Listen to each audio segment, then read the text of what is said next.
નર્મદા જિલ્લાના દેડિયાપાડા તાલુકાના જાનકી આશ્રમ ખાતે વીબીજી રામજી યોજના અન્વયે વ્યાપક માહિતી આપવા માટે એક મહત્વપૂર્ણ વર્કશોપનું આયોજન કરવામાં આવ્યું હતું। નર્મદા જિલ્લાના દેડિયાપાડા તાલુકાના જાનકી આશ્રમ ખાતે વીબીજી રામજી યોજના અંગે વ્યાપક માહિતી આપવા માટે એક મહત્વપૂર્ણ વર્કશોપનું આયોજન કરવામાં આવ્યું હતું। આ વર્કશોપ પ્રદેશ કારોબારી સભ્ય શ્રી મારુતિસિંહ આટો દરિયાની ઉપસ્થિતિમાં યોજાયો હતો।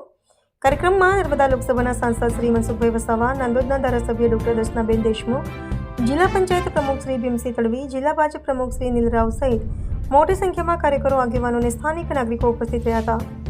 વર્કશોપ દરમિયાન વક્તાઓએ જણાવ્યું હતું કે મનરેગા યોજનામાંથી ફેરફાર કરીને અમલમાં મૂકવામાં આવેલી વીબીજી રામજી યોજના લોકો માટે વધુ રોજગારલક્ષી, વિકાસલક્ષી અને લાભદાયક બનશે। આ યોજનાથી ગ્રામ્ય વિસ્તારમાં સ્થાનિક સ્તરે રોજગારની તકો વધશે, પાયાની સુવિધાઓનું મજબૂત નિર્માણ થશે, તેમજ આદિવાસી અને ગ્રામ્ય જનતા આર્થિક રીતે સશક્ત બનશે। વક્તાઓએ યોજનાના ઉદ્દેશો, અમલની પ્રક્રિયા તથા લાભોની વિગતવાર માહિતી આપીને કાર્યકરો અને ઉપસ્થિત નાગરિકોને યોજના સાથે વધુમાં વધુ લોકો જોડાય તે માટે પ્રેરણા આપી હતી।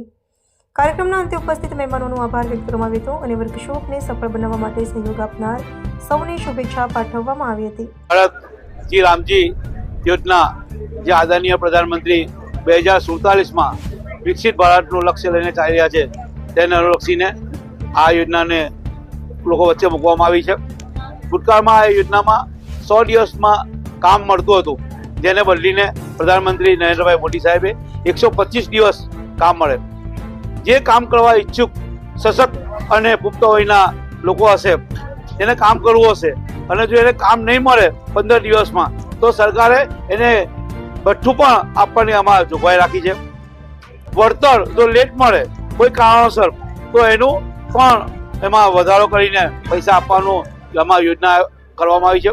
આ યોજના ખૂબ ઉપયોગી અને લોકોને, ગામડાને પણ, ગામમાં કંઈ નવો વિકાસ કરવો હશે તો સરકાર જે કહે છે નહીં, ગ્રામ સભા જે નક્કી કરે તે પ્રમાણે આ કામો થવાના છે। ત્યારે આ યોજનાથી નાનામાં નાના વ્યક્તિઓને લાભ થવાનો છે। હર હાથ કો કામ, હર કામ કો સન્માનનું જે આ સૂત્ર ચરિતાર્થ થવાનું છે।